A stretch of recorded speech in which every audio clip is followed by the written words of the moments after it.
Y evidentemente uno de los temas que tenemos que abordar es lo ocurrido, esta tensión entre Colombia y Estados Unidos a propósito de una advertencia que ya había hecho el presidente Trump de enviar personas en situación de ilegalidad a sus países de origen. En este caso, envió aviones a Colombia. En Colombia, en un inicio no quisieron recibir a esos aviones, dejarlos aterrizar, de acuerdo a la versión de las autoridades estadounidenses. Y esto fue en una escalada de medidas de uno y otro lado que llegó incluso al cierre de las oficinas en las que se tramitan las visas para los colombianos.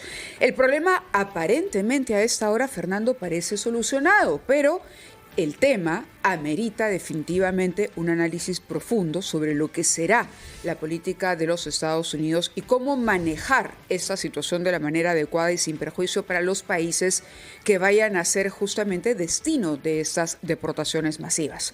Muy buenos días. Buenos días, Mávila. Buenos días a los que nos siguen por radio, televisión y redes sociales. Antes de darle la palabra a nuestro primer invitado, que es el ex canciller Javier González Olaechea, para que nos hable sobre este tema, relaciones entre Estados Unidos y el Perú y América Latina en general, con el énfasis puesto en lo que has dicho, hay que sacar lecciones de lo que has comentado, porque si bien Colombia es el segundo país latinoamericano con más ilegales en los Estados Unidos, superados solamente por México, cuya población es muchísimo más alta, es el doble que la colombiana, y nosotros aparentemente estamos con 300.000 compatriotas que viven en Estados Unidos sin legalidad. De manera que lo que ha vivido Colombia durante el fin de semana nos puede suceder, más nos vale estar preparados, preparar a nuestros compatriotas que están en los Estados Unidos, que deben saber cómo reaccionar ante lo que les puede suceder y tomar decisiones claras sobre lo que vamos a hacer. En ese caso, 300.000 personas son muchas personas, de manera que es un tema al que hay que prestarle atención. De la misma manera, a otro acontecimiento internacional, que es la visita que nos anuncian para este miércoles del que reconocemos como presidente electo de Venezuela, y el señor Edmundo González Urrutia estará el miércoles. Ojalá que pueda estar aquí en RPP y decirnos una palabra clara de cuál es la estrategia que él pretende asumir desde la oposición venezolana, en la que él se halla durante los 6 años por delante que Venezuela tiene que convivir con aquel que se ha proclamado presidente de la República, el señor Maduro. Muy bien, como ya lo habías anunciado, está con nosotros aquí en la cabina de RPP el ex canciller de la República, el señor Javier González Olaechea. Bienvenido, muchas gracias por acompañarnos. Buenos días, Mávila. Buenos días, Fernando. Gracias. Buenos días. A ver, esta solución o aparente calma que han anunciado funcionarios del gobierno colombiano. Muy tarde anoche, por cierto, porque nos tenían a todos en vilo, pendiente de la reacción, porque reaccionaba uno, reaccionaba el otro, elevaba aranceles uno, lo subía un poco más el otro, hasta que finalmente funcionarios del gobierno de Petro salieron a decir, Gustavo Petro, el presidente de Colombia, que finalmente se había llegado a un acuerdo. Al tiempo que leíamos también un comunicado de la Casa Blanca señalando que el señor Petro se había allanado a las condiciones impuestas por el presidente Donald Trump. ¿Cómo analiza usted lo ocurrido ayer y el desenlace, si es que creemos que este ya es un desenlace para la situación? Como una prioridad, reconociendo que todo Estado tiene derecho a fijar su política migratoria, como una prioridad para la administración americana, porque la velocidad que tú mencionas y que ha sido casi en secuencias de minutos, refiere a que están absolutamente atentos y activos, tanto por los Estados Unidos como también deberíamos estar todos los países que tenemos migrantes en condición ilegal en los Estados Unidos. Tú, Fernando, mencionabas la cifra de 300.000, aproximadamente se calculan 385.000 peruanos en situación irregular. Que son bastantes, efectivamente. ¿Cuántos consulados tenemos en Estados Unidos? En Estados Unidos que están ahí, entre otras cosas, para prestar servicio a nuestros compatriotas sin mirar si son legales o no. 16 consulados generales y otras agencias consulares. Entre otras cosas, no, la función de la misión consular es brindar servicios regulares consulares. Ahora, sabemos que muchos de estos servicios, en un momento de circunstancias singulares y excepcionales, como son deportaciones, la búsqueda de gente en los colegios, en los hospitales, van a requerir, y es lo que yo he sugerido, 3 medidas concretas, inmediatas, y que hoy se refleja en una entrevista en Expreso, al gobierno de tomar por lo menos 3 medidas urgentes e inmediatas. ¿Cuáles son? En primer lugar, dotar de mayores fondos, de partidas extraordinarias e inmediatas a la Cancillería. En segundo lugar, ampliar la gama de los servicios regulares que otorgan los consulados para los migrantes que están en condición ilegal, contratando servicios legales y otro tipo de servicios, no solamente legales, sino migratorios, de trámites sociales, de asistencia social, porque si, por ejemplo, repatrian a un miembro de una familia que está en situación irregular y el niño está en condición regular, queda en un colegio, bueno, hay un tratamiento, hay una afectación directa. Y en tercer lugar, también he propuesto que, no recuerdo bien, la propuesta está en Expreso, pero que se monte una suerte de operativo de emergencia y que Cancillería debería estar tomando en los próximos días. Y no esperar que las cosas sucedan como están anunciadas. Son al menos 4 órdenes ejecutivas firmadas por el presidente Biden, el presidente Trump, que afectan directamente a la colonia peruana. Ahora, de 1.040.000, 1.080.000 de peruanos en condición regular. Sí, aquí está la nota. Vamos a hacer esas 3 medidas urgentes que usted ha señalado: dotarlas de partidas extraordinarias a Cancillería, ampliar servicios consulares con personal adicional y contratar servicios externos legales y no legales para atender esta nueva realidad, con especial énfasis en los connacionales más urgidos. Por los casos que acaba de describir, familias que de pronto tienen integrantes suyos en situación legal, con todos los papeles en regla, pero otros familiares que no están en esa situación. Hay varias preguntas todavía pendientes, porque habrá que ver si ya esta reacción no es tardía y si la fecha, es decir, la inauguración del gobierno de Donald Trump, supuso un antes y un después para poder hacer estos trámites y regularizar esa documentación. Pero quisiera, por favor, que nos acompañe a escuchar a los anunciantes, porque esto ya venía adelantándose desde la campaña. Es decir, toda la campaña de Donald Trump, él anunció lo que iba a hacer. Lo que yo no entiendo es un comunicado que sacó el Ministerio de Relaciones Exteriores diciendo: si usted es detenido, llame a tal teléfono, a tal consulado. Los detenidos normalmente en los Estados Unidos no tienen acceso telefónico. Por eso Entonces, es la inquietud y la preocupación. Hay que mejorar los servicios de emergencia y habilitar líneas adicionales y obviamente casi yo diría hasta oficinas, porque en muchos casos las comunidades peruanas están en pequeños poblados de 200.000 habitantes y están a 8 horas de la jurisdicción de un consulado general. Entonces la acción inmediata llega tarde, llega cuando eventualmente es reclutado el peruano, él o la peruana. Claro, cuando ya la situación llegó, digamos, a la emergencia, se convirtió en una emergencia. Por eso yo hago mucho énfasis en lo preventivo, correcto, en montar un operativo de emergencia prácticamente, porque si le sucede a los colombianos, le sucede a los peruanos, le sucedió a los mexicanos, y por qué no le va a... Permítanos, por favor, ex canciller, poder desarrollar esto con la amplitud que merece cuando regresemos de escuchar a los anunciantes, porque el tema es complejo, ¿no? Le dejaba yo la pregunta si, ya no se puede uno arrepentir de lo que no se hizo en su momento. Ahora hay que actuar de otra manera. La estrategia debería ser una estrategia urgente para atender una emergencia, ya no para prevenir, pero sobre eso conversamos, ¿le parece?, al volver. Escuchamos a los anunciantes de esta hora, son las 8:18 y regresamos en Ampliación de Noticias. 8:21 de la mañana, retomamos Ampliación de Noticias y estamos conversando con el ex canciller Javier González Olaechea. A propósito de una situación que, como bien advertía Fernando Carballo, nos puede tocar, sobre todo por la cantidad cantidad que el ex canciller ha precisado de peruanos en situación de ilegalidad actualmente en los Estados Unidos.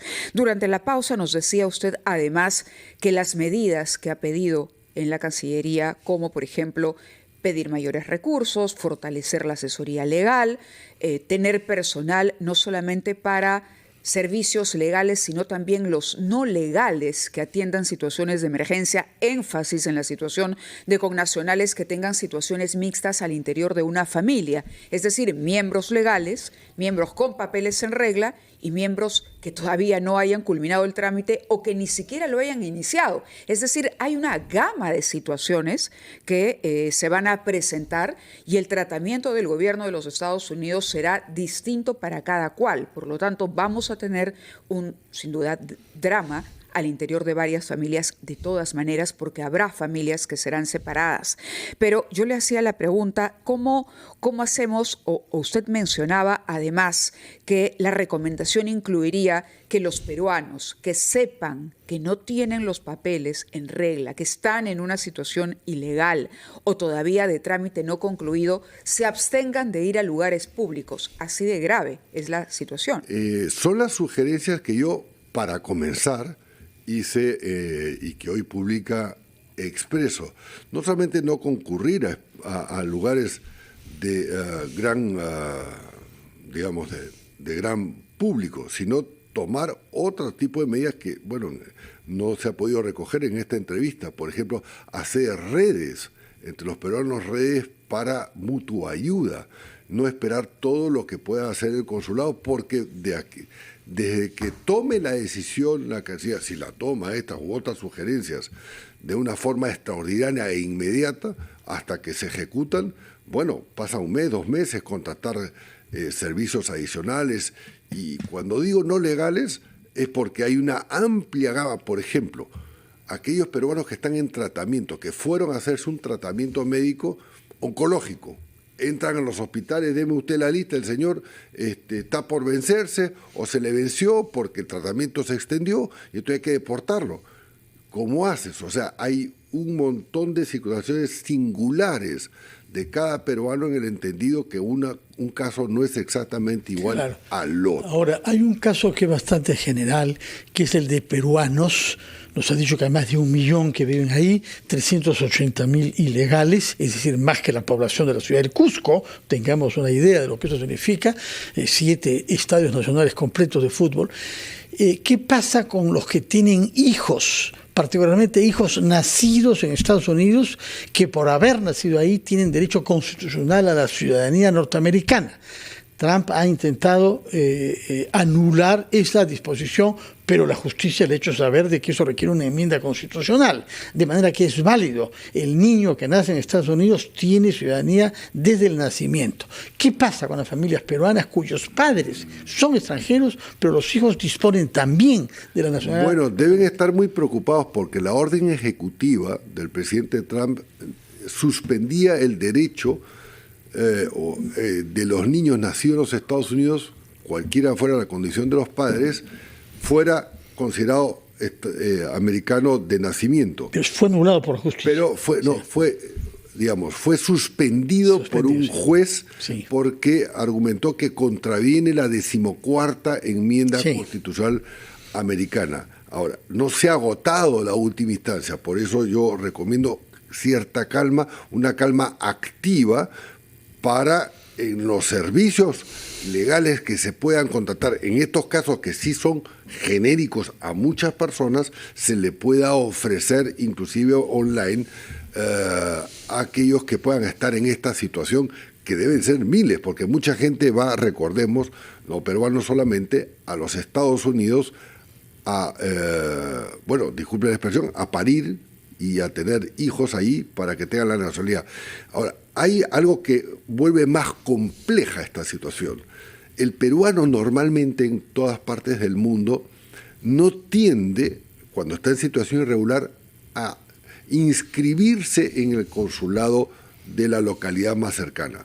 O sea, el indocumentado no se acerca ni a la misión diplomática ni al consulado, porque tiene temor, dicen, cosa que no es así, que la autoridad local requiere muchas veces la información de los peruanos en situación irregular para cruzarla con el banco de datos que tiene la autoridad, en Italia, en Francia, lo que fuera. Entonces, no se puede calcular, y al no tener una data exacta, no estamos en las condiciones de brindar inmediatamente, digamos, los servicios de forma masiva a los 380 y tantos mil peruanos en esta situación. Entonces, yo lo que sí recomendaría en adición es que los peruanos que están en situación irregular se inscriban online y que, de ser el caso, si las páginas consulares no están habilitadas, que las habiliten para los efectos de la inscripción, señalando todos los datos. Seguramente a esta hora de la mañana hay muchas familias que nos están escuchando y que tienen familiares en Estados Unidos en una situación porque así. El drama también está de este lado. Correcto. A eso me refiero y nos toca, ¿no? ¿Quién no conoce a un compatriota que o se fue a Estados Unidos o, digamos, se fue hace mucho tiempo y finalmente ya se encuentra en una situación de legalidad, o que tiene todavía pendiente esa regularización? Pero, ¿qué puede hacer el consulado? Es la pregunta. Usted decía que temen porque se visibilizan finalmente frente a la autoridad al acercarse a un consulado, al estar registrados. ¿Qué puede hacer el consulado hoy frente a una situación que ha sido una medida ya del gobierno bastante radical? Por eso yo planteaba como una solución inmediata e impostergable dotar de más fondos a la Cancillería y que amplíe con un programa de emergencia los servicios que dan regularmente y otros que no dan y que no ofrecen, contratar abogados, contratar expertos, por ejemplo, en trámites documentarios, en trámites migratorios, en asistencia social, de forma masiva. Es una operación muy grande de manera preventiva, porque además, también pongamos en contexto, la ejecución de estas disposiciones de la administración Trump pueden tomar un tiempo.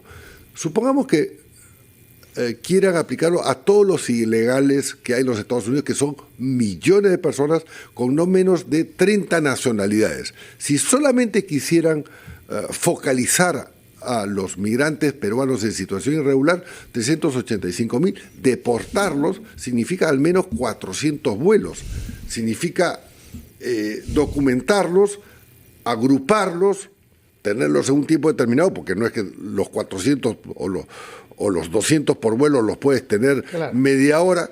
Hay todo un procedimiento y también se le complica a la autoridad federal americana. Permítame que habida cuenta del tiempo que corre, que ha llegado a su fin, hablar sobre la agenda global con los Estados Unidos, que no se limite a ese tema, es muy urgente y humanitariamente es gravísimo para las familias concernidas, gravísimo. Por eso hemos hecho bien de hablar sobre esto. Pero la agenda va más allá, pasa por las relaciones comerciales, las inversiones y el apaciguamiento de la irritación que algunos altos funcionarios de la administración Trump han mostrado frente al puerto de Shanghái. Nada menos que el señor Caron Claver, que ha sido presidente del BID y que actualmente es responsable de las relaciones con América Latina.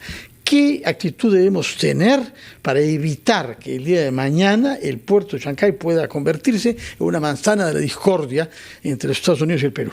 Insistir en lo que se hizo el año pasado con los Estados Unidos, cuando en algún momento con el secretario Blinken y después con otros funcionarios me manifestaban cierta preocupación, digamos, de una manera muy, muy diplomática sobre la creciente presencia china en el Perú. Yo le decía, mira, he estado en la Cámara de Comercio de Washington, que agrupa 3.100.000 empresas americanas. Por favor, fomenta para que venga siquiera el 1% de esas, o el 0,0.1. Si vinieran 3.100 empresas americanas a invertir en el Perú, que hay las condiciones, esto se revertiría. También se le ofreció, presentes ustedes a las licitaciones más importantes. Corío, por ejemplo, se lo puse por escrito también. No tiene ninguna perspectiva, aparentemente. El argumento... ¿Lo de Davos ha servido para algo en ese sentido? ¿La presencia de la presidenta y altos funcionarios en el foro en Suiza? Me temo que por los temas tratados, tengo la impresión, y por la forma como participó la señora presidente en panels, lo que yo no hubiera recomendado, porque es sumamente riesgoso, porque tienes a tu canciller y a los principales funcionarios del lado del auditorio. Yo creo que hubiera recomendado no asistir. Bueno, pero ya pasó. Palabra final sobre la presencia en el Perú de este miércoles del que consideramos presidente electo de Venezuela, el señor González. Bueno, en primer lugar, muy bienvenido. Creo que hasta ahora el gobierno está haciendo el esfuerzo de tener la presencia del presidente electo bajo la esfera de actividades oficiales, pero también el día sábado representantes de la comunidad venezolana en Lima me hicieron saber que lo que querían, bueno, yo le dije, yo no soy la voz autorizada, pero creo que se lo han transmitido a las autoridades, que tuvieran un espacio, por así decirlo, un momento de concentración masiva, no solamente para los venezolanos, sino para que los libertarios del Perú, por así decirlo, le den un caluroso abrazo público y que puedan convocar 60.000, 80.000, 100.000, 200.000 personas, en el entendido que el drama venezolano, yo siempre digo, el drama venezolano nos sirve de ejemplo, y por eso en parte también la crítica, para vacunarnos de que algo así pueda suceder en el Perú. Pero la agenda, hasta ahora de lo que conozco, la agenda oficial es una actividad en Palacio de Gobierno, una actividad en el Congreso de la República. El alcalde, Rafael López Aliaga, tiene la intención de otorgarle la medalla a la ciudad, pero está todo el resto de la gente que no tiene un cargo público, pero que desea recibirlo como, digamos, en la cuantía y representatividad, como se ha visto en la televisión, en la Plaza de Mayo, miles de argentinos aclamando. Muy bien, veremos entonces cómo discurre la estadía. Miércoles y jueves. Miércoles y jueves, y si quiere también reunirse con la prensa. Muchas gracias, señor Javier González Olaechea, politólogo, internacionalista y ex canciller de la República. Respecto a la prensa, si quieren, como hay venezolanos que me han contactado del comando de acá, les transmito pues el interés. Muchas gracias, señor González Olaechea. Que tenga buenos días. Mávila, nos vamos, otro retraso. A la pausa. Sí. Vamos a la pausa, 8:34, los titulares de la media hora y regresamos.